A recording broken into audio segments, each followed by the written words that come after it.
Hola amigos, qué gusto tenerlos en esta nueva transmisión que estamos haciendo a través del canal cultural de tu amigo el doctor Pepe Cruz. Como me comprometí a hacerlo y les prometí, íbamos a estar haciendo transmisiones continuas para promover el conocimiento profundo de la historia mexicana.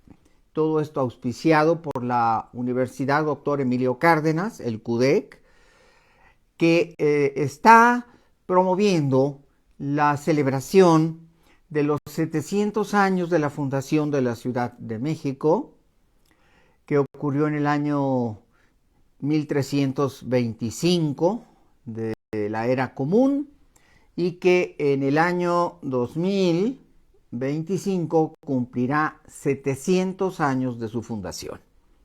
También estamos promoviendo, como lo he dicho en otros espacios y programas de este canal cultural, la celebración, la conmemoración muy respetuosa de los 500 años del sacrificio y muerte de uno de los más grandes símbolos nacionales, que es Cuauhtémoc, el último gran tlatoani mexica, el último grande de los tlatoanis mexicanos, de la casa de Acamapixtli, de la gran casa imperial azteca, surge este último gran personaje, este grande personaje, joven, pero muy grande en la dimensión histórica, el hijo de Ahuizotl, el más grande conquistador, emperador conquistador de la casa de Acamapixtli. Entonces es importante entender y conocer profundamente los datos históricos que nos significan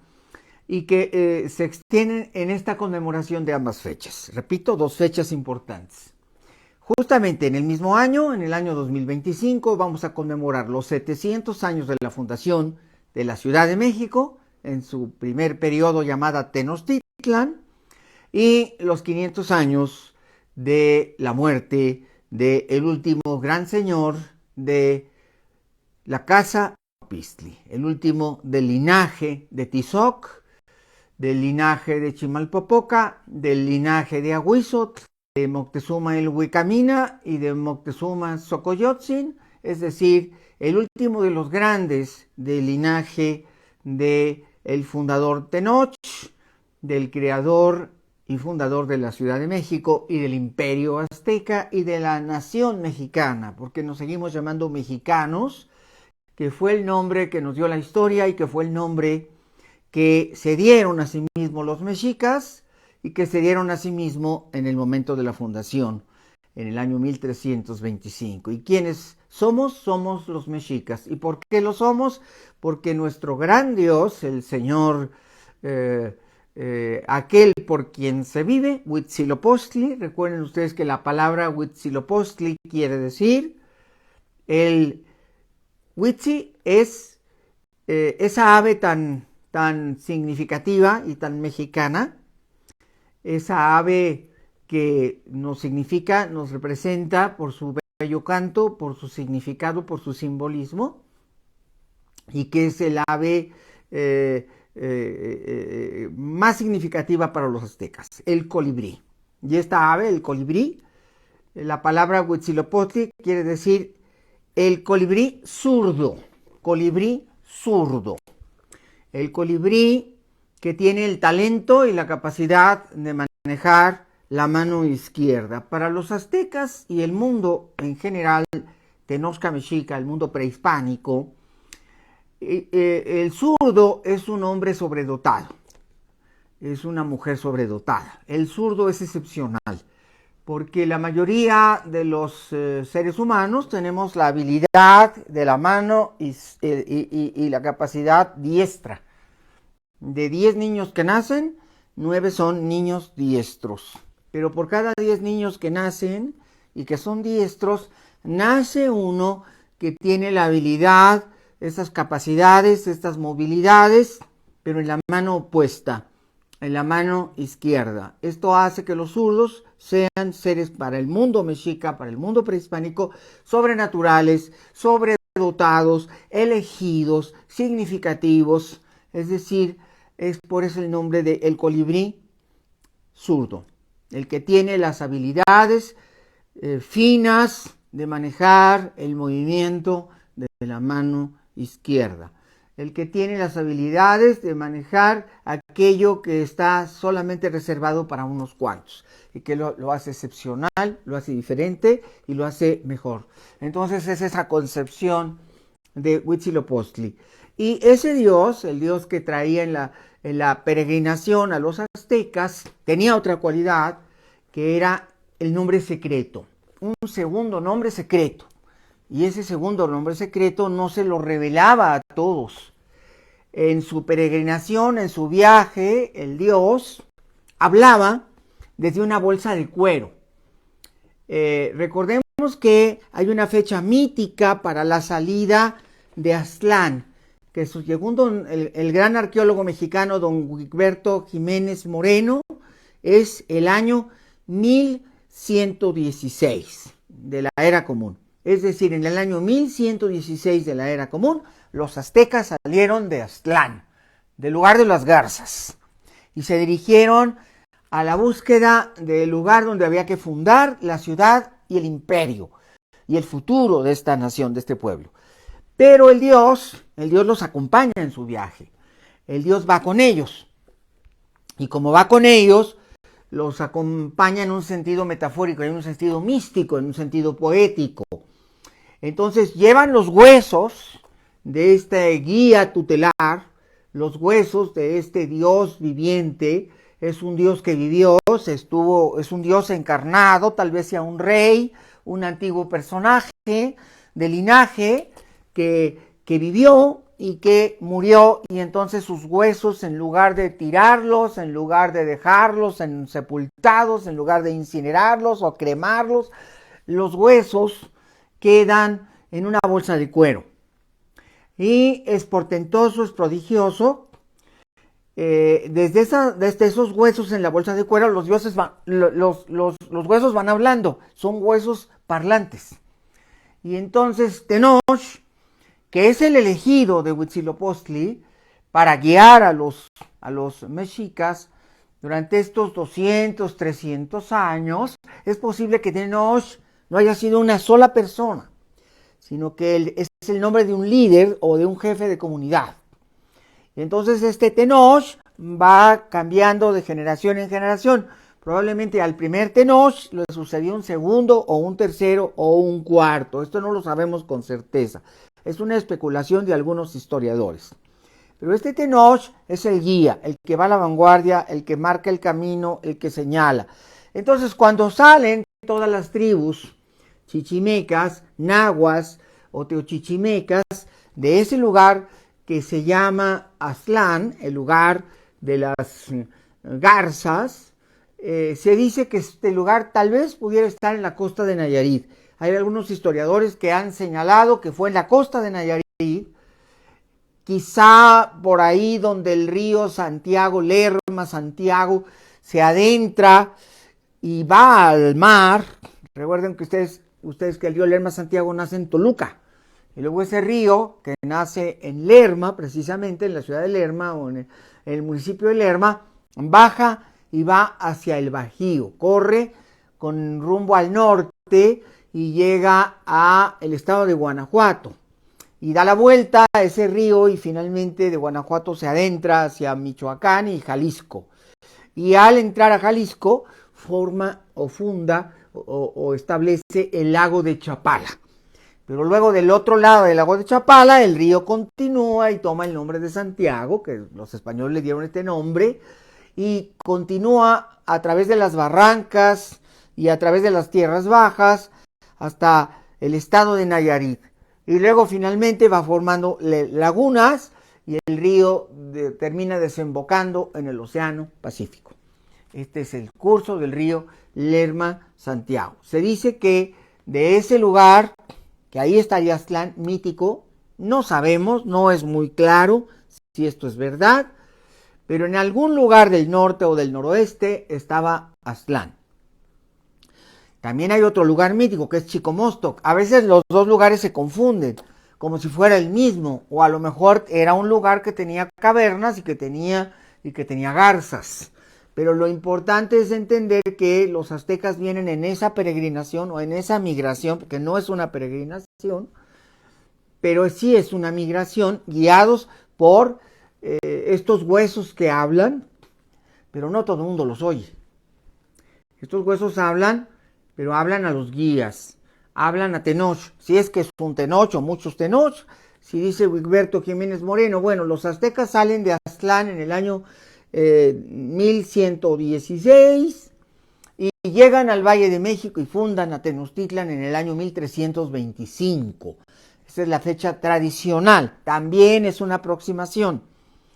También no podemos decir exactamente fue en el 1325, aunque la arqueología que se ha hecho en las ventanas arqueológicas en el centro histórico de la Ciudad de México señala que es muy probable que la fecha está muy cercana a este perímetro del año 1325, que le daría a la Ciudad de México 700 años de existencia. Y entonces este sacerdote Tenoch, uno o varios Tenoch, reciben instrucciones del Dios. El Dios va hablando y va señalando, es por aquí, es por allá, y va advirtiendo que viene una guerra y que vienen enemigos y que vienen catástrofes y que vienen desgracias y que habrá que enfrentar lo que venga. Y va animando a su pueblo y los va guiando. Un día les dice, ya no, sepárense de las otras tribus nahuatlacas, sepárense de los teochichimecas y váyanse solos, solamente ustedes. Y entonces le dice Tenoch, ¿y por qué nos separas? Y entonces el Dios le dice a Tenoch, porque ustedes ahora van a conocer mi nombre secreto. Ustedes ahora van a saber que son el pueblo elegido, el pueblo designado. Van a ser diferentes a todos los otros pueblos. Yo los elegí, yo los sopesé, yo vi sus virtudes, yo vi sus valores, yo vi sus capacidades, yo vi su entendimiento, yo vi su inteligencia, yo vi sus atributos. Y entonces yo me entrego a ustedes, porque ustedes sí son capaces de realizar el prodigio de la fundación de esa ciudad, de ese país, de ese imperio, de ese mundo que va a nacer de ustedes, que va a ser la nueva nación y la nueva nacionalidad.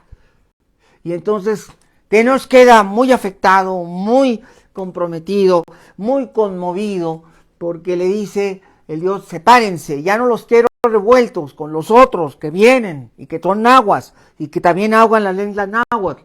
No quiero que se revuelvan con los nonoalcas, ya no quiero que estén mezclados con los nonoalcas, no quiero que se revuelvan con los teochichimecas, tampoco quiero que se revuelcan con los tlaxcaltecas, no los quiero junto de los huejotzincas, sepárense, sepárense, porque vienen migrando 7 grupos, 7 tribus, diferentes de linaje, pero todas emparentadas, porque todos son aztecas, todos vienen de Aztlán y por lo tanto todos son aztecas, pero ya no quiero que estén mezclados. Yo a ustedes les voy a dar un nombre propio, y ese nombre propio será sagrado, y ese nombre propio es un nombre secreto, y no se lo van a dar revelando a toda la gente. Hasta que ocurra la fundación pueden revelar su nombre. Y la fundación va a ocurrir en la fecha que está ya establecida y marcada. Y ustedes tienen que hacer y decir lo que yo diga al pie de la letra. Tienen que cumplir con su compromiso para el que fueron elegidos. Y entonces los aztecas van en esa búsqueda y van siguiendo al Dios y les va recordando que ellos tienen un nombre secreto y que no lo deben revelar hasta que sea el día de la fundación. Solo en 1325, el día de la fundación, van a revelar ese nombre. ¿Y cuál es ese nombre secreto? ¿Y cuál es esa palabra poderosa? Porque se lo dice, es un nombre de poder, no es un nombre cualquiera, es un nombre de poder. Ellos son de tradición sacerdotal, todo tiene que ver con religión, están todavía dentro del fenómeno chamánico, de lo mágico, de lo religioso, de lo cósmico, de lo ontológico.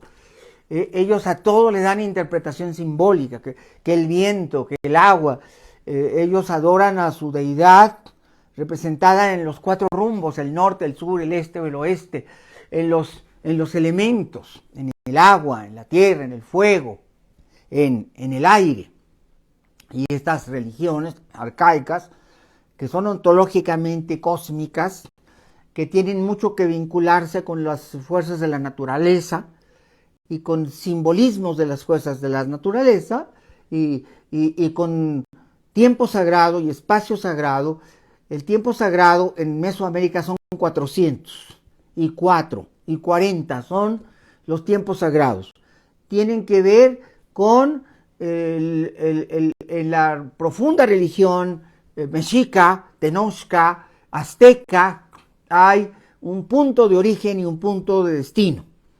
Y ese punto de origen es Aztlán y el punto de destino es la fundación del año 1325 en el lugar que designa Huitzilopochtli, el ave colibrí, el colibrí zurdo, como momento cósmico, donde van a encontrar el centro del universo, su centro cósmico, su centro de la Tierra. Y desde ahí van a fundar el imperio colosal y el nombre eterno. Dos cosas, imperio colosal y el nombre eterno. Y entonces solamente Tenoch sabe ese nombre, no lo repite a nadie y va guiando a su pueblo. Uno, Tenoch o varios, y esa palabra secreta y mágica que le revela el Dios, le dices mi otro nombre, no lo digas porque es un nombre sagrado. Hasta el día de la fundación podrá ser revelado y conocido, y ese nombre es México. Ese es mi nombre sagrado, ese es mi nombre prohibido, ese es el gran palabra de fuerza y de poder que va a cambiar el antes y el después. A partir de que tú veas las señales, el águila y el tunal y la roca abajo del tunal y el agua y el fuego y la serpiente, ahí es que nacerá México. Ahí yo me voy a encarnar en la tierra, me voy a subsumir en el nopal, me voy a enterrar y prevaleceré porque ese va a ser el lugar de Huitzilopochtli. Y en lugar de llamarme Huitzilopochtli me vas a llamar ya con un nuevo nombre sagrado que es México. México. Hay muchas interpretaciones de lo que significa México. Nos van a decir algunos grandes historiadores que yo respeto mucho y que han escrito sobre, por ejemplo, el nombre y la fundación de México, que es un libro que pues yo leí en mi adolescencia y que tiene gran sentido profundo y conocimiento. Hay otra lectura del nombre México, en el ombligo de la luna, de Gutiérrez Tibón, y hay otra tradición. Pero en realidad ambos nombres se combinan porque en el mundo ontogónico cósmico azteca lo masculino no puede existir sin lo femenino, se corresponden. Entonces es el ombligo del sol, pero también es el ombligo de la luna. Entonces hay una interpretación de que México quiere decir eso, en el ombligo de la luna. Y vendría de Mestli, la palabra luna en náhuatl. Pero en realidad es el mismo mito con dos caras. A todo poder masculino le corresponde una fuerza femenina. Y a toda fuerza femenina le corresponde una fuerza masculina. Y no se pueden separar el sol de la luna. Están ligados. Porque son opuestos filosóficos y son antagónicos cósmicos, pero también son complementarios. En un cosmos establecido, el fuego, el agua se complementan. La tierra y el viento también se complementan. Y eso es el quincunce, el lugar donde se juntan en el ombligo de la luna, en el ombligo solar, en el ombligo del mundo, en el centro sacral de la existencia. Ahí se juntan el cielo con la tierra, el Mictlán, el inframundo con el cielo, en sentido vertical, por eso se llama quincunce. Y se complementan los 4 rumbos cardinales. En realidad son 6 direcciones. Arriba y abajo, a la derecha y a la izquierda. Frente a mí y atrás de mí. Y entonces, ontocósmico. El lugar de la fundación de Tenochtitlan va a ser ontocósmico. Las 6 direcciones que dan una séptima, que es la raíz. México. El número 7. México. Y por eso en Mesoamérica el tiempo sagrado está relacionado con el 4, El 4, los 4 rumbos cardinales. El 40, el tiempo de purificación y de bendición y redención. Desde el punto de vista azteca son 10 por el norte, 10 por el sur, 10 por el este, 10 por el oeste. Pero el número más sagrado va a ser el 400.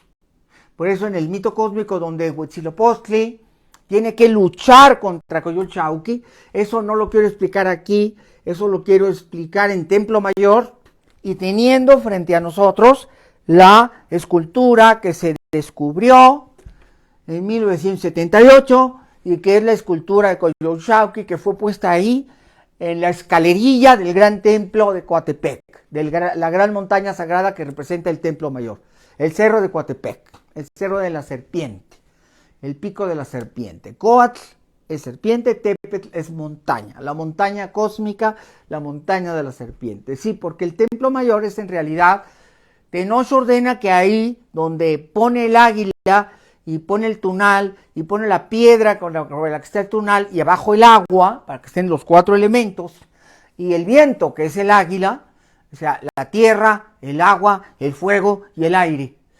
Y ahí va a ser México, el lugar eterno. Y todo mexicano tiene la obligación de saber esto. Todo mexicano debe saber esto y nuestra educación debe proveerlo. A todo niño de primaria y de kinder y de secundaria hay que decírselo. Tú eres mexicano y explicar la fundación de Tenochtitlan, y explicar la tira de la peregrinación, y explicar lo que representan todos estos elementos. No puede ser que un mexicano no sepa qué es ser un mexicano. No puede ser que no sepa que México es un nombre secreto que recibe Tenoch para la fundación en 1325 del imperio y de la nación mexica. Sí, porque la palabra México designa el nombre de la nacionalidad. Mexica, el que viene de Meji, que es el nombre secreto que revela Tenoch a sus seguidores a través de las palabras de su Dios. Es el Dios, el colibrí zurdo, que le dice, porque él sí puede oír, él es vidente, él es oyente del Dios, está sacralizado por el Dios, es un guía espiritual, más que un poder político, más que un rey, más que un gobernante, más que un sacerdote, es todo eso junto, es un puente con la divinidad, es un sumo pontífice, puente con Dios. Así en la religión romana se utilizaba el Pontifex Maximus, ese es el nombre que recibía el emperador de Roma, el Pontífice Máximo, el puente máximo, el puente más grande, que los dioses expresan a través del rey su voluntad hacia el pueblo. ¿Por qué? Pues porque el rey es el que representa al pueblo. Y aquí, en el caso de Tenoch, él no es un rey porque todavía están en migración. El primer rey va a ser Acamapixtli y va a ser hasta que se funde la casa de Tenoch. Los descendientes de Tenoch van a dar lugar a la sangre real de la copilis real de Acamapixtli. Y ahí va a comenzar la dinastía de los reyes de Tenochtitlan, la casa, la primera fundación. Ya vendrán detrás todos los reyes. Vendrá Tenoch y después de Tenoch Acamapixtli, que es el primer rey, y luego Huitzilihuitl, que es el segundo rey, luego Chimalpopoca, luego el gran Izcoatl, que es el que funda el imperio, y separa, destruye a los tepanecas y alía con Nezahualcóyotl, y luego vendrá Moctezuma Ilhuicamina, que será el fundador de las primeras 18 provincias del imperio azteca. Y luego vendrá, claro, Atzayacatl y Tizoc, que son los engrandecedores físicos del Templo Mayor, los que hacen arte. A Tizoc le encantaban las estatuas, las esculturas, los escultores, los artistas, y andaba engrandeciendo y embelleciendo la Ciudad de México. Es el gran artista, el emperador artista y el emperador artesano, el que manda a hacer una gran cantidad de piezas. Estoy mandando este video a las aulas universitarias porque tenemos la alegría de tener un grupo que viene del extranjero, de colombianos, españoles, argentinos, chilenos. El CUDEC es una institución educativa a nivel internacional, es una universidad multicultural, tenemos alumnos en todos estos países y muchos más, y vamos a tener el gusto de poderlos llevar el día 24 a Templo Mayor, y de ahí nos vamos a la Sala Mexica para conocer profundamente las raíces de México, y ahí vamos a ver la piedra de Tizoc y la tira de la peregrinación y el penacho de Moctezuma. Ahí vamos a ver las estatuas de Coatlicue y de Coyolxauhqui y claro, la piedra del sol. Y vamos a conocer a profundidad esta historia. ¿De dónde viene el nombre de la Fundación de México? Bueno, pues viene precisamente de ese legado maravilloso que es ese documento que se llama la tira de la peregrinación, que es donde aparece la ruta entre Aztlán y la Ciudad de México. La ruta desde el año 1116 hasta el año 1325 en que se funda Tenochtitlan, que va a llevar el nombre de Tenoch, por eso es Tenochtitlán, la tierra de Tenoch, pero en realidad Tenoch es simplemente el guía, el que ha traído y conoce los secretos de Dios. Huitzilopochtli le reveló su nombre y les dijo, ustedes son mexicas. Y entonces Tenoch le pregunta al ave izquierda, le dice, y Huitzilopochtli, ¿por qué mexicas? ¿Qué quiere decir mexica? Y entonces le dice, eres mexica, porque vamos a fundar México, el centro del mundo, el centro del universo. Y dice, ¿pero por qué ese nombre? Dice, porque ese es mi nombre sagrado y mi nombre secreto. Y te callas, Tenoch, porque no te puedo decir más. Porque no puedes saber más, porque no puedes entender más. Y entonces revela su nombre y le dice México. Y ustedes se llamarán así, mexicas. Los de México. Los de Meji. Es decir, que el Dios sagrado está revelando que tiene un segundo nombre que es Meshi. Meshi. Entonces, en realidad, Meshi es el nombre del Dios. México es el lugar de la fundación. Y Mexica es el descendiente, el hijo de ese Dios y que funda la nueva tierra que le darán el nombre de Imperio Mexica. Ya les he explicado muchas veces que la palabra azteca no es correcta, porque aztecas son todos los pueblos que salieron de Aztlán y que no son mexicas. Son muchos pueblos que salieron de Aztlán y que se llaman colectivamente los teochichimecas. Pero esos muchos pueblos son, pues por ejemplo, los chichimecas, los tlaxcaltecas, los huejotzincas, hay otros pueblos que son nahuas, pero que son otros nahuas y que llamamos los nonoalcas. Y esos pueblos nonoalcas hacen otras fundaciones. Fundan Coatlinchan, por ejemplo. Ahí vienen también los acolhuas, que también son nahuas y que van a fundar el reino de Texcoco. Nezahualpili y Nezahualcóyotl eran acolhuas. Venían entre las migraciones nahuas y chimecas, pero eran otra rama, otro pueblo, otra tribu. Las tribus aztecas son solamente 4. Ahorita voy a mostrarles la tira de la peregrinación, que repito, vamos a llevar a todos nuestros estudiantes que vienen, tanto los mexicanos que están en nuestro campus, en nuestras instalaciones educativas, como los que vienen del extranjero. Vamos a hacer la visita y les vamos a mostrar estos espacios, tanto Templo Mayor, como les vamos a mostrar Catedral Metropolitana, porque es muy importante entender por qué está ahí la Catedral Metropolitana, qué representa, qué significa, y la Sala Mexica, para ir entendiendo profundamente todo este tema, que es realmente un tema. Bueno, yo llevo 40 años estudiándolo, he tenido grandes maestros que me han guiado por este conocimiento, como el doctor Miguel León Portilla, con quien estuve 10 años, obviamente he estado al lado de otros grandes investigadores. Tuve la fortuna de conocer a don Alfredo López Austin y que fuera mi maestro muchos años. Y también, obviamente, he tenido la fortuna de conocer otros grandes maestros de la Universidad Nacional Autónoma de México, que fueron quienes me formaron en este conocimiento profundo de la historia y la tradición de lo que representa y significan todos estos nombres. Y en esta conmemoración que vamos a hacer del año 2025, donde se cumplen los 700 años de la fundación de México, no estamos únicamente conmemorando la fundación de la Ciudad de México en sus 7 siglos, sino también la fundación de la nacionalidad mexicana, del nombre de México.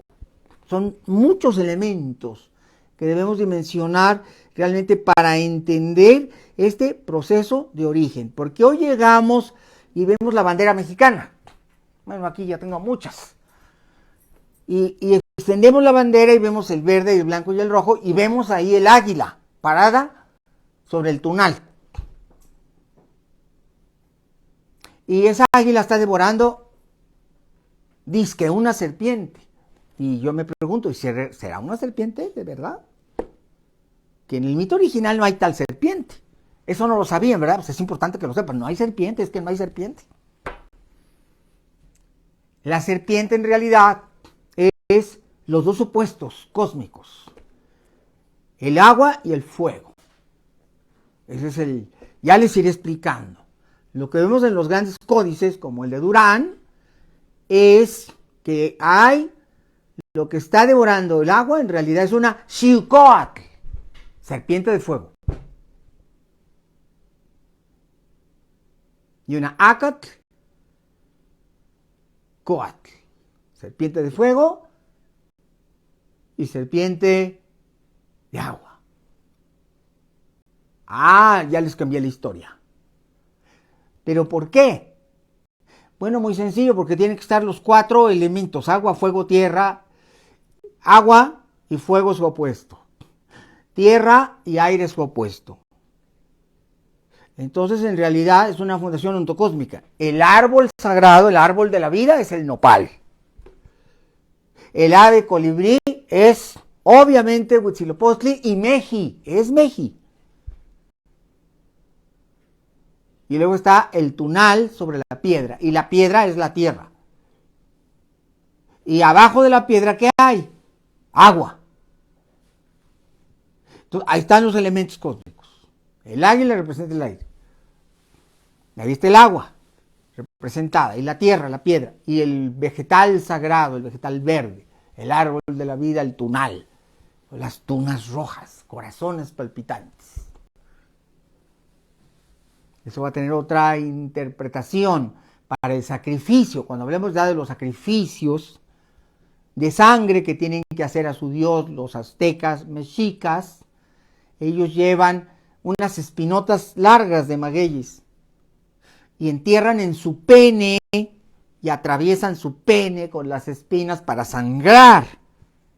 Se dice que eso lo hizo Tenoch.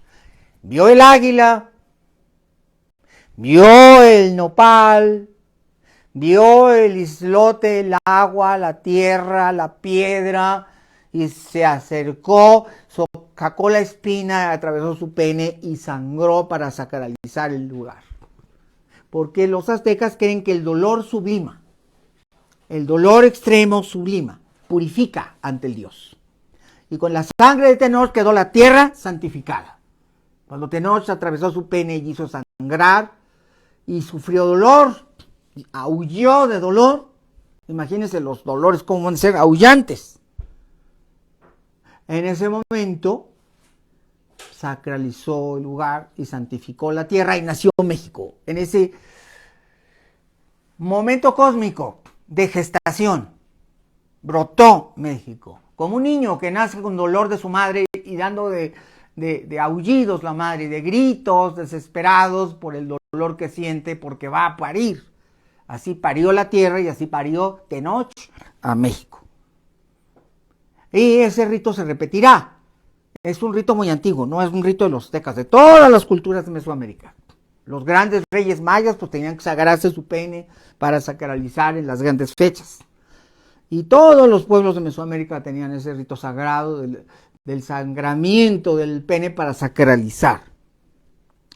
Recordemos que entre los Toltecs había, por ejemplo, cientos de monjes. Ya les platicaré de eso, de la religión azteca y cómo era esto de los colegios sacerdotales y qué tenían que hacer los monjes y en qué consistían sus rituales. Yo les voy a platicar todo esto que yo he atesorado por 40 años de estudiar más de, pues no sé si son 3,000 o 5,000 o 10,000 libros, pero he leído todos los libros.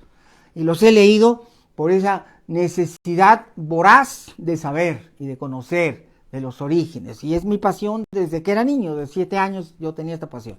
Y yo les comparto con mucho gusto este frenesí por saber en estas fechas tan importantes que vienen el año 2025. La fundación de la ciudad más antigua de las Américas. No hay otra más antigua que la Ciudad de México. Es la fundación más antigua. De una ciudad viva. Porque hay otras ciudades que eran 2,000 años antes, 3,000 años antes. Las ciudades olmecas, las ciudades mixtecas. Allá en el área del Tehuantinsuyo, en el antiguo Perú, hay ciudades que tienen 5,000 años. Son más antiguas que Mesoamérica.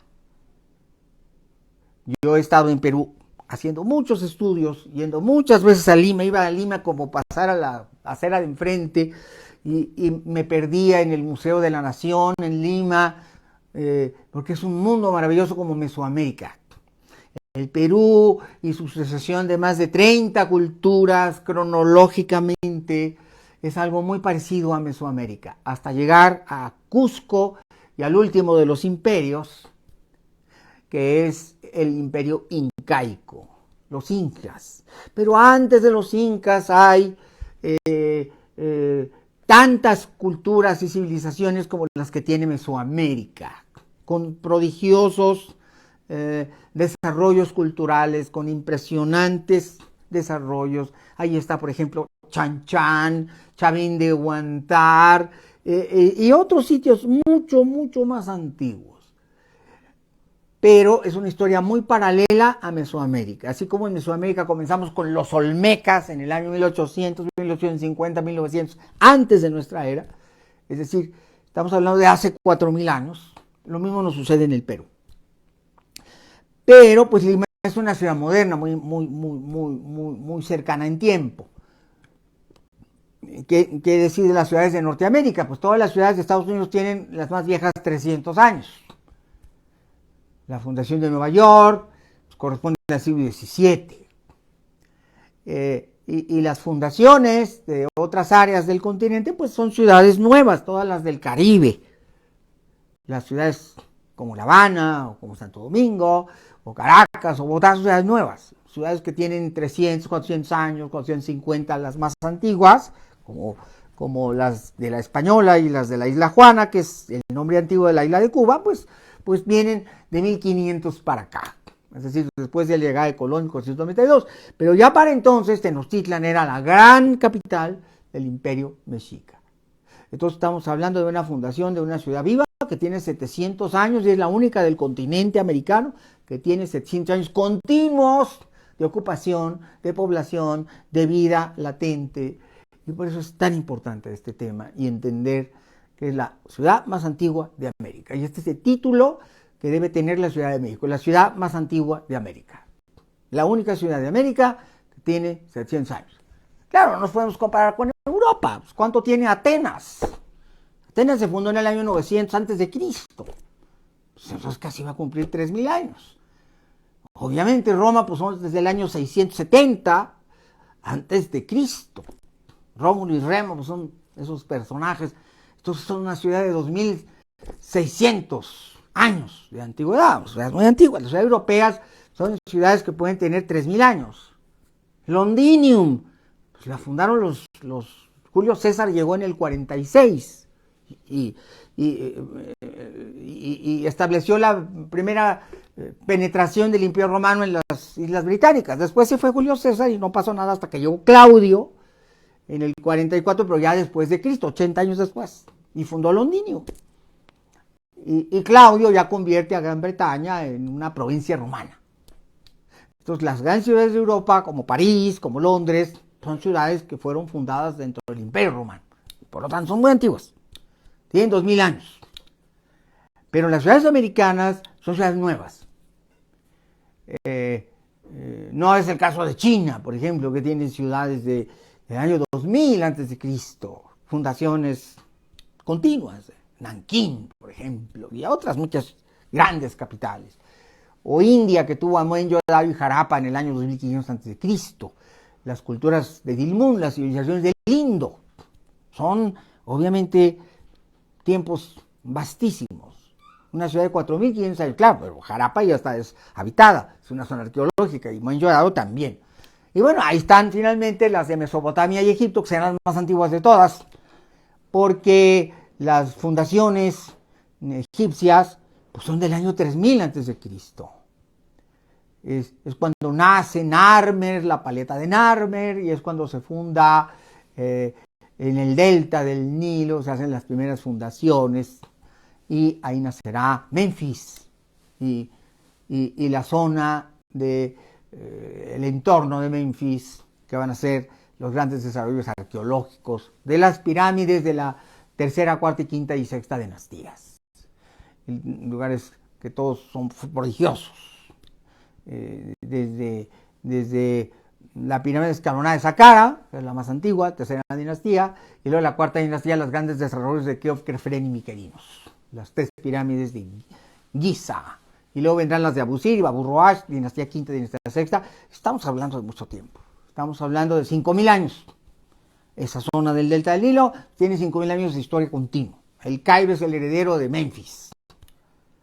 Y luego están las ciudades de Mesopotamia, donde se fundó Ur, Kish, Lagash, Shuma, Ubaí, todas las ciudades sumerias que después van a dar lugar a las ciudades como Babilonia. Aquí en América somos más modestos, nuestras fechas cronológicas son mucho más recientes, pero 700 años son muchos años, y es la ciudad más antigua del continente americano. No nos podemos comparar con Asia, no nos podemos comparar con Europa, pero sí nos podemos comparar con las demás ciudades del continente americano. Y entonces tenemos que dar una digna celebración de los 700 años de la fundación de la Ciudad de México, en este mito maravilloso, que es el mito que se narra en este códice que les voy a mostrar. Y la gran noticia para nuestros amigos de CUDEC, la gran noticia para nuestros alumnos de la Universidad Dr. Emilio Cárdenas, es esta, que vamos a estar frente a este documento. Vamos a tener entre nuestros ojos, en una larga vitrina de 5 metros y medio, porque esto es lo que mide este códice maravilloso, que es el códice Boturini, el códice de la tira de la peregrinación. Este documento maravilloso que probablemente es del siglo XI o del siglo XII. Vean ustedes qué belleza, es escritura mexica. Quiero que nos haga favor mi asistente de acercarse para que lo vean mucho más de cerca. ¿Qué vemos aquí? Bueno, vemos, estas son en realidad 20 fojas, 22 láminas. Aquí les estoy mostrando las primeras dos. Y aquí vemos la salida, aquí vemos una barca y vemos que esta tierra prodigiosa, había una isla en una laguna y esto es Aztlán. La isla de la laguna, este es Aztlán. Y ahí comienza el viaje. Desde Aztlán van a salir estos 4 personajes que ven ustedes aquí, que tienen una serie de elementos simbólicos sobre sus cabezas, elementos chamánicos simbólicos, míticos religiosos, y la gran pregunta es, ¿y a dónde van? ¿Cómo sabemos que van a algún lado? Porque si ustedes se fijan, van saliendo estos piecitos, vean ustedes, son pies descalzos, son huellas de pies humanos, pero descalzos. Se ven los 5 deditos, perfectamente. Perdón por mi mano, pues siempre estoy escribiendo y luego se me derrama la tinta, y tengo las manos llenas de tinta, de que estoy siempre escribiendo. Pero aquí vemos perfectamente los piecitos, y vemos perfectamente cómo van los piecitos. Aquí hay un derecho, aquí hay un izquierdo, acá hay un derecho, acá hay un izquierdo, y así van los piecitos. Y eso nos dice, van migrando, van viajando, van buscando el lugar del prodigio. porque ya fue anunciado el prodigio y ya se les dijo que se fueran. Y aquí vemos que se van yendo de su asentamiento y van avanzando estos 4 señores. ¿Y estos 4 señores quiénes son? Bueno, son la representación. Acuérdense que les dije que en Mesoamérica hay una concepción mágico-religiosa de la numerología, que el número más sagrado es el 4, porque representa el norte, el sur, el este y el oeste, el quincunce. Quincunce es donde se cruzan las 4 regiones, donde se tocan las 4 regiones, el norte, el sur, el este y el oeste. Y ese es el ombligo del mundo. Y entonces ellos representan a los señores de las 4 regiones, representan 4 tribus, todas son mexicas, son 4 tribus mexicas, representan, cuando se asientan y se van a la tierra, se llaman barrios, calpulis, pero son las 4 tribus que integran la totalidad del pueblo que es el azteca mexica, no el azteca nada más, sino es azteca y es mexica. Es mexica y es azteca. Entonces, cuando estemos ahí en el museo, viendo este día 24, domingo 24, estas maravillas, vamos a tener este códice frente a nuestros ojos. Y vamos a poder ver este documento, que obviamente tiene mucho más años que la fundación. Probablemente es un documento del siglo XII. Y nos va a referir la historia mítica que se refería a los niños en las escuelas aztecas. Es decir, hubo un tiempo en que vivíamos en Aztlán, y era un lugar en medio del agua, había una isla, igualito que donde llegaron. Si fíjense, es una reproducción mítica y cósmica, es una reproducción del mito, porque Aztlán se supone que era un lugar de garzas, que era una especie de mar o laguna, y había una isla y de ahí salieron. Y tienen que llegar a otra isla, otro mar, otra laguna, en algún otro lugar, para hacer la nueva fundación. Pero ya no va a ser Aztlán, ahora va a ser México. Porque el Dios que los guía ha revelado que su nombre es Meshi, y les ha dado ese nombre como asiento sagrado. El asiento sagrado de Meshi será México. Porque el término, el sufijo co, quiere decir sitio, lugar. Entonces, el lugar de México, el lugar del dios Meji, el sitio de Meji. Y ahí donde está Meji, pues estás tú. Tú que eres el mexica, tú que eres el hijo, el descendiente del dios, porque tú adoras a este dios y este dios te guía, tú eres el mexicano. Y ahí viene la fundación prodigiosa. En medio del lago de Texcoco, en esta isla que de alguna manera representa la isla original del códice, y ahí se hace el asentamiento y la fundación, siguiendo estos ritmos cósmicos y universales. Y finalmente, ahí nacerá México, porque Meji, que reveló su nombre secreto y le dijo a Tenoch, yo me llamo Meji y me vas a adorar con ese nombre, como Meji.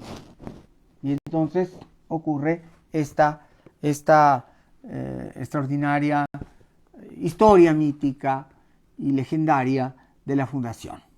La famosa llegada, y estaban recorriendo las islas. Había muchas islas para que tengan una idea, tenemos un mapa de registro de cuántas islas había en la laguna de Texcoco, en el lago de Texcoco. Es un sistema lagunario. Es el lago de Jaltocan al norte, el lago de Xochimilco al sur, y más allá de Xochimilco el lago de Chalco, y luego está el lago de Texcoco. Entonces el norte es Jaltocan, el sur es Xochimilco y Chalco, y el centro de la laguna se llama lago de Texcoco. Y ahí en ese lago de Texcoco había 38 islas importantes, había muchos islotes chiquitos. En total eran más de 100, como 170 pequeños islotes e islas y peñones. Cuando vamos al aeropuerto, por ejemplo, pues vemos que hay un peñonzote, y el peñón tiene en la parte de arriba un gran radar que está siempre dando vueltas. Esa era una de las islas más importantes, una isla donde Moctezuma eligió para su casa de campo. Ahí tenía su casa de campo el emperador Moctezuma. Pero había, como este peñón, muchos. Había otro peñón que es el Cerro de la Estrella, que está en Iztapalapa, y que también era un sitio sagrado, porque ahí se hacía la ceremonia de los 52 años. Cada 52 años se prendía allí el fuego nuevo. Entonces, los siglos para los aztecas duraban ataduras de cañas. Una atadura de cañas debía tener 52 cañas, entonces tenía que tener 52 años. Entonces, cada 52 años había que apagar todos los fuegos del imperio, todas las hogueras, y era una gran ceremonia que ya les platicaré en su momento, cómo era la ceremonia del fuego nuevo. Pero ahí hasta Iztapalapa llegaba el emperador en turno, el que le tocara. El último que fue y le tocó, y fue la ceremonia del fuego nuevo, fue Moctezuma Xocoyotzin. Ya les platicaré de esa ceremonia y lo que pasó, pero en su momento. Pero ahí, en el Cerro de Iztapalapa, hay un gran templo. Todavía está ahí el templo. No ha sido rescatado por el INAH convenientemente. Un reproche al INAH. Deberíamos tener más respeto por ciertos lugares del Valle de México. Pero ahí todavía quedan los edificios antiguos, que no han sido, para mi gusto, suficientemente atendidos, como se debería respetuosamente, y sería una buena oportunidad hacerlo para esta conmemoración de los 25 años. Para entender mejor, hacer un museo de sitio, qué ocurría ahí en el Cerro de la Estrella cada 52 años, cómo era esta ceremonia, porque desde ahí se producía el fuego nuevo, que se producía por el tallado de las maderas, y hasta que chisporroteaba sobre la yesca, y después el fuego se extendía a todas las regiones del imperio, los 4 sentidos cardinales. Y cientos de tamemes, corredores, llevaban el fuego sagrado para iluminar otra vez el imperio. Y es una ceremonia bellísima. Y todo lo que implica como parte del culto del dios del fuego, que es un dios muy antiguo, es Huehueteotl Xihtecutli. Es uno de los dioses más venerados, el dios del fuego y el dios viejo. Está muy asociado a ambas deidades. El fuego se considera el mejor y más grande aliado de la historia del mundo, y así lo tenían concebido los aztecas. Bien, pero entonces recuerden, todos los que son mis alumnos en CUDEC, vamos a ir a ver este maravilloso códice.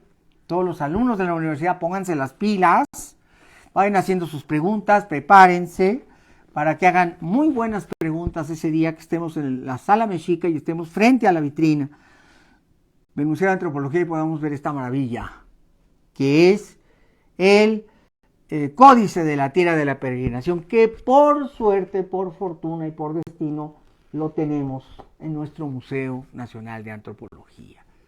Porque esta pieza se pudo haber perdido y podría no existir.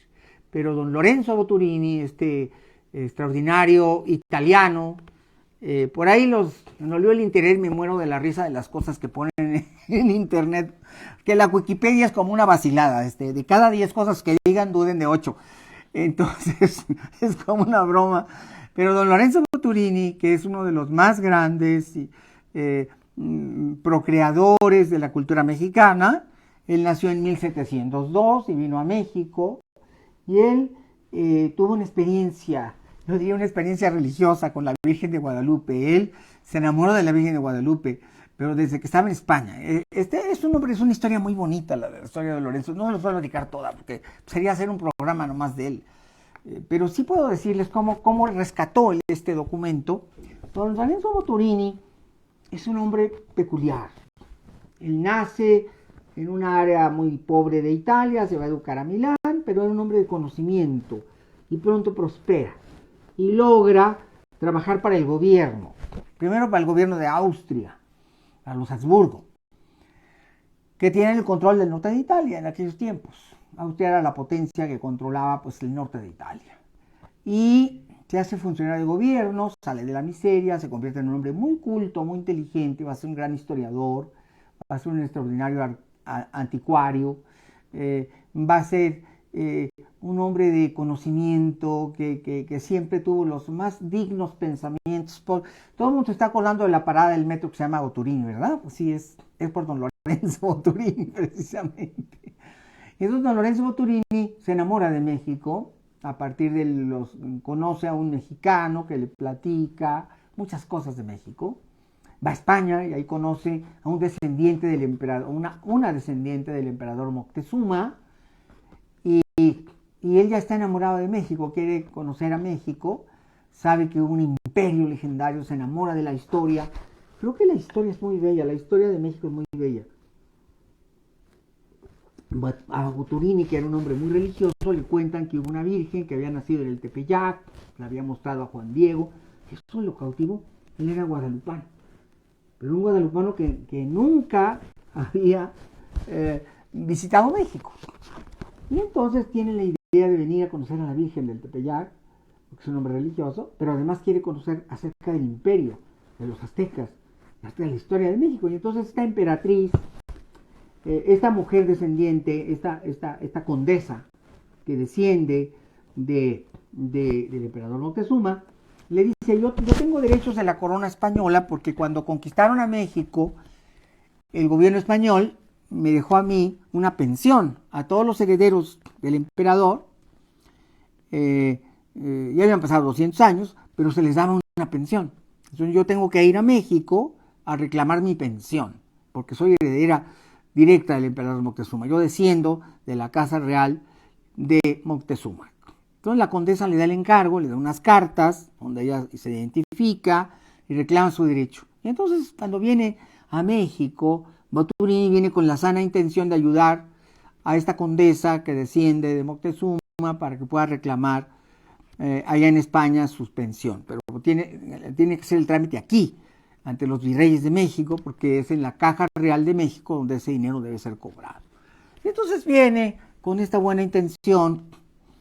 Y cuando ya, es que la vida de don Lorenzo fue de locura. Yo creo que la novela más sabrosa se escribiría de su vida, porque llega a Veracruz y se le hunde el barco. Primero que pasa, ya hablando como los nortes de Veracruz. Entonces le pesca uno de estos nortes, viene en el buque Santa Rosa, viene llegando de España, y el buque, que era un velero muy hermoso, se encalla. Se encalla por el norte. Hay un norte de esos de 100 kilómetros por hora, lluvia y viento, y azotan al barco y que se encalla el barco. Y entonces se salva. Murieron casi la mayoría de los pasajeros. Murieron el 90% en el naufragio de los pasajeros, pero él se salvó. Y entonces él con su fe dice, a la Virgen de Guadalupe me salvó. Todavía ni conoce a la Virgen de Guadalupe, nada más de oídas, pero él dice, me salvó. Y entonces se promete ir al santuario y arrodillarse ante la Virgen. Y entonces viene a México, va al santuario y se arrodilla ante la Virgen y le agradece, pero él sí cree que la Virgen lo salvó. Y entonces cree que tiene un destino glorioso con relación a México y a los mexicanos. Se enamora de este país, ve que la bandera, ve que los símbolos guadalupanos los estudia, no han sido difundidos, y entonces dice, pues yo voy a hacer que este culto de la Virgen de Guadalupe se extienda por todo el mundo. Es lo que él piensa. Y en eso está cuando decide que va a promover que la Virgen de Guadalupe sea coronada, en una tradición de los europeos, coronada. Hay una fundación piadosa en Roma y quiere que esta fundación lo patrocine para coronar a la Virgen de Guadalupe, hacerle una corona de oro con piedras preciosas y coronarla como patrona de México, de Nueva España, de la Ciudad de México. Y eso es lo que se propone hacer, pero en eso, pues le piden documentos antiguos sobre la Virgen, y se empieza a buscar documentos antiguos. Y dice, pues sí, y todos los documentos que me lleguen, pues están bien. Y entonces empieza a fascinarse con la historia, empieza a recoger documentos históricos indígenas, códices que pues allá en el año, acuérdense que Boturini les dije que nació en 1702, y esto que hace es como por 1740. Entonces Boturini logra coleccionar una cantidad enorme de códices, entre ellos está va por los pueblos, va a los antiguos pueblos, a Texcoco. Texcoco era como la Atenas de América porque era el lugar más culto del continente americano, donde había más sabios, donde había más tlacuilos, donde había más conocimiento, donde había habido la más grande biblioteca de Mesoamérica. Y todavía queda mucha gente que sabe hacer códices, y hay gente que está haciendo códices. Se supone que es una copia de un códice mucho más antiguo, que probablemente había un códice mucho más antiguo, pero que se copió en Texcoco, y lo compra Boturini tenía dinero porque pues, ya había hecho dinero y además tenía patrocinadores que lo querían mucho, que lo admiraban y empieza a comprar documentos, empieza a comprar códices y compra este códice, lo compra y llega a comprar 300 documentos. Imagínense nada más de lo que estoy hablando, 300 documentos. El códice Istlizoche, bueno, una cantidad de documentos increíble. Y 300 documentos, entre los cuales este es uno de los 300 documentos. Imagínense qué cosa más maravillosa les estoy diciendo. Y finalmente, ¿en qué termina la historia? Bueno, que Boturini ya tiene sus 300 documentos y cuando se da cuenta, pues ya puede escribir un libro de historia de México, con documentos nuevos y con cosas que no se saben, no se conocen. Qué maravilloso.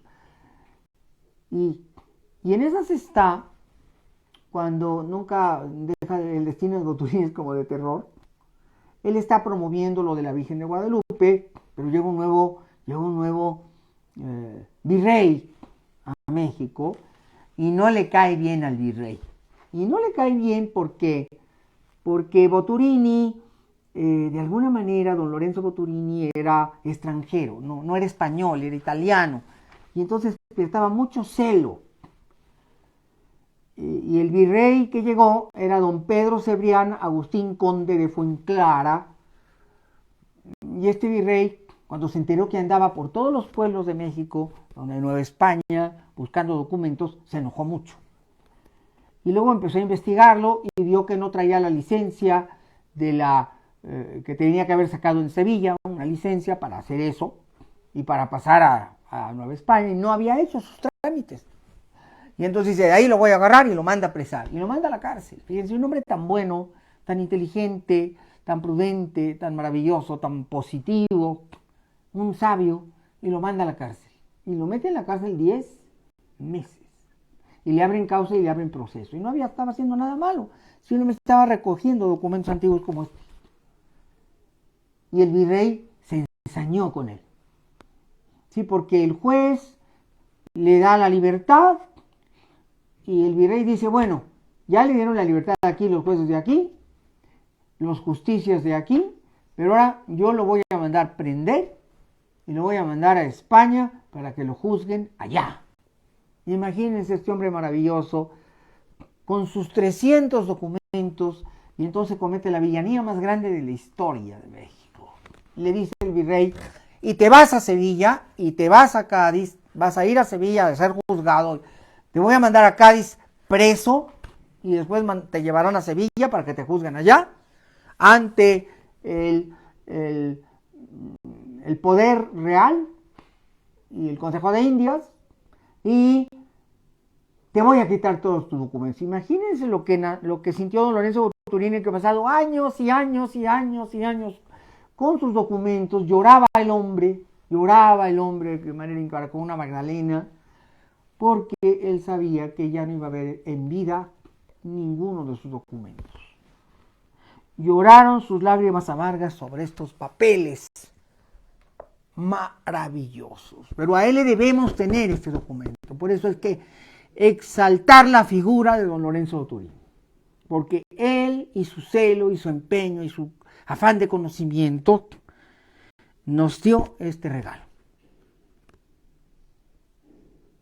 Entonces, cuando pasen por ahí por la calle de Boturini, por lo menos recuerden y envíen un pensamiento de gratitud a este gran italiano que nos legó este documento. Y además la historia no termina ahí, porque se embarcó, el virrey lo mandó, y cuando había una guerra entre España y Inglaterra, y entonces cuando llega la nave española que va a Cádiz, pues los sorprende la guerra y llegan los ingleses y se apoderan del barco y ahí llevaba todavía algunos documentos y su dinero don Lorenzo Boturini. ¿Y qué creen que le pasó?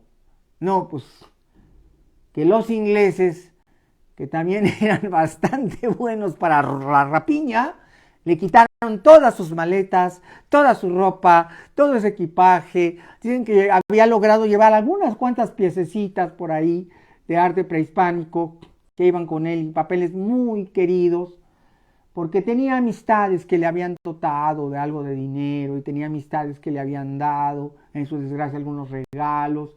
Y alguien había llevado como 6, 7 documentos, dicen que entre ellos iba un códice, el códice misterioso, no sabemos cuál era, y se los dan y los ingleses se los arrebatan. Le quitan todo. Lo dejaron como iba, casi desnudo. Lo dejaron nada más con la ropa que llevaba puesta y lo aventaron al Peñón de Gibraltar. Y entonces el pobre, es una historia de terror, porque el pobre don Lorenzo Boturini, ya un hombre pues no tan jovencito, dicen que tuvo que viajar a pie hasta Cádiz, a rayo del sol y a 40 grados centígrados, porque no tenía dinero ni para subirse a una mula, mucho menos para pagar un carruaje, y que llegó caminando a Cádiz en medio de su absoluta y total pobreza, y ya finalmente la autoridad española lo recibió y lo protegió, y después hubo un gran abogado mexicano que vivía en Madrid y se hizo amigo de él y lo cuidó y lo protegió y lo sostuvo económicamente, porque él demanda su derecho de que él es un sabio, él es un sabio, él no es un hombre de armas, él no es un hombre belicoso, él es un sabio, y se queja ante el rey amargamente a través del Consejo Real de Indias de que ha sido despojado de todos sus mapas y de todos sus códices y de todos sus documentos maravillosos. Y en esos años, en la reclamación, escribe su libro, que yo se los recomiendo mucho. El libro que publicó Porrúa, lo pueden comprar en Porrúa, que es el libro de Idea de una nueva historia general para la América septentrional. Está en la colección Sepan Cuántos, y ustedes lo pueden adquirir, lo pueden leer, es maravilloso leerlo.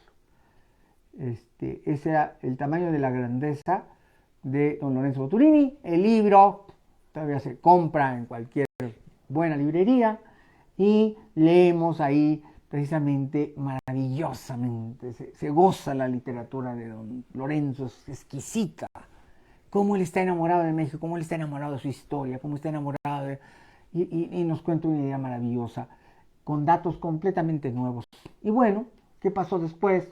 Pues que el rey se enfurece cuando se entera de la tragedia de don Lorenzo, se indigna y en compensación lo nombra cronista de las Indias y le da estipendio, le da un sueldo y le da un puesto de honor, lo nombra cronista de las Indias y le da un puesto de honor.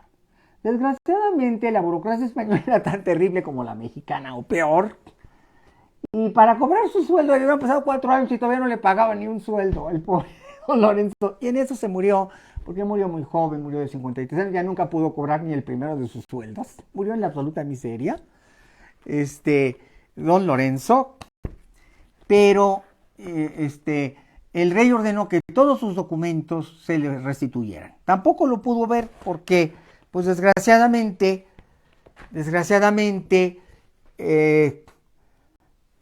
ya había, pues había que venir a América, ya estaba enfermándose, ya no tuvo la fuerza, ya no tuvo la capacidad de venir, y entonces su amigo que le había ayudado, este abogado mexicano, es el que viene en su nombre y rescata los documentos, y a él se los entrega el virrey siguiente. Es una historia muy triste, muy dolorosa, muy oscura, pero también grandiosa, porque sí se le hizo justicia, pero la vida ya no le dio para tener una mayor grandeza. Pero gracias a él tenemos este documento y muchos otros códices y documentos maravillosos. Que después, este amigo que había protegido, el protector de don Lorenzo Boturini, se quedó con los documentos. ¿Y qué hizo con ellos? Bueno, pues es interesante la historia de los documentos. Pasaron a Soto y Gama, que es un gran estudioso. Parece ser que los herederos de este abogado se los venden a Soto y Gama, y otros pasaron a nada menos que el barón de Humboldt, y ahora están en la Biblioteca Nacional de Alemania. De estos 300 papeles que tenía Boturini, Los vamos a encontrar algunos en la Biblioteca Nacional de Francia, otros en la Biblioteca Nacional de Alemania. Unos los rescata Humboldt y los lleva a Alemania, y otros los compra Aubin u Oban, un profesor francés que viene y que es un anticuario y busca documentos antiguos, los compra y se los lleva. Y en cuanto a la tira de la peregrinación, también va a tener un destino extraño. La tira de la peregrinación es llevada a Inglaterra. Este documento es llevado a Inglaterra y exhibido allá. Y luego, sin que sepamos realmente cómo, es regresado a México y regresa a la Escuela de Minería y después al Museo Nacional Antiguo de Historia que fundó don Porfirio Díaz. Y ahí en el porfiriato ya se tenía más conciencia de la importancia de estos documentos, de estos papeles, y se rescató. Y afortunadamente ya como patrimonio del museo, del antiguo Museo de Historia de México, pasa más tarde al Instituto Nacional de Antropología e Historia y forma parte hoy del patrimonio, de la colección de documentos, de la biblioteca del Museo Nacional de Antropología, que es donde lo vamos a ver. Y lo vamos a ver exhibido en esta vitrina en la Sala Mexica. ¿Por qué? Porque ahí comienza la historia. Yo siempre que llevo a mis alumnos, a los 2000 idas que he ido a la Sala Mexica, y que llevo siempre, a veces a mis alumnos llevo poquitos, llevo 10, llevo 20, llevo 30, a veces llevo mucho más.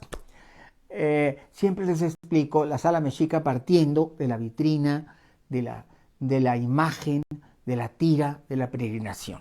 Que por cierto no debería llamarse la tira de la peregrinación, porque no es una peregrinación, es más bien una migración. Es la tira de la migración. Y aquí, ¿qué dice el códice? ¿Qué dice? Nos va diciendo, salimos de Aztlán, y luego nos va diciendo los lugares por los que fuimos pasando, y van apareciendo todos estos lugares. Pasan por Tula, la Tula Xicotitlan, la Tula Hidalgo, para tenerla más clara a ustedes. Y luego va a Jaltocan. Recuerden que en el norte del lago estaba la ciudad de Tula y luego al sur estaba, en la orilla de la laguna, la ciudad de Jaltocan. Y entonces los aztecas van pasando primero por Tula, luego por Jaltocan, luego van a Pantitlán, y luego de Pantitlán pasan a Popotla, y luego de Popotla van a Chapultepec, y así va dándose toda la migración de los aztecas en estos 200 años, y tristemente la tira no nos dice qué lugares del norte remoto fueron por los que pasaron. Por eso es tan difícil que podamos saber realmente dónde estaba Aztlán y dónde estaba Chicomostoc, y si eran un mismo lugar o dos, pero son lugares míticos y legendarios, de donde vienen los aztecas. Y bueno, pues quiero cerrar este tema. Este video lo grabé para que mis alumnos que van a acompañar a la visita de la Universidad Dr. Emilio Cárdenas, que vienen del extranjero y los que están en México, que me van a acompañar a la visita, pues tengan cómo documentarse y cómo conocer. Y además me gustaría que llegaran hambreados, que llegaran a la Sala Mexica, al museo, hambreados de saber, hambreados de conocer, de preguntar todo lo que vean. A ver, la piedra de Tizu, quién la hizo y cuándo y para qué servía, y el calendario azteca y qué representan todos esos círculos y aros, y cómo se hizo y quién la hizo y cómo y dónde estaba y qué historia tuvo. Esas cosas maravillosas que le dan sentido a nuestra nacionalidad. Y luego el penacho de Moctezuma, a ver, la verdad, ¿es el penacho de Moctezuma o no es el penacho? Pues no, ahorita no se los voy a platicar, porque para eso haría un programa para cada tema. Pero me encantan que lleguen los alumnos llenos de hambre y de conocimiento. A ver, el mercado de Tlatelolco, la maqueta, y cuántos puestos había, y cuántos compradores, y qué se vendía, y por qué están esos 3 jueces sentados por ahí, y ir profundizando y conociendo, pero profundamente la historia de todo lo que se exhibe y todo lo que se muestra en ese museo, y en particular en la Sala Mexica.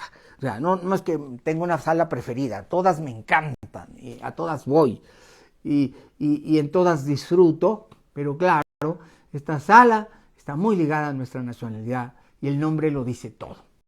Es la Sala Mexica la sala de los mexicanos. Entonces, con esto quiero terminar y quiero agradecerles. Me han pedido mucha bibliografía, libros para niños. Sí, hay libros para niños maravillosos, pero les voy a dar un programa especial de cómo enseñar la historia azteca a los niños. Ya lo pensé, les iba a dar los libros, pero dije, no, voy a hacerles un programa especialmente para los niños.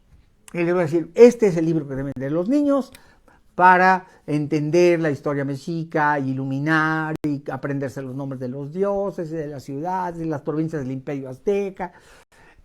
Hay muchos libros que tienen este propósito, son maravillosos.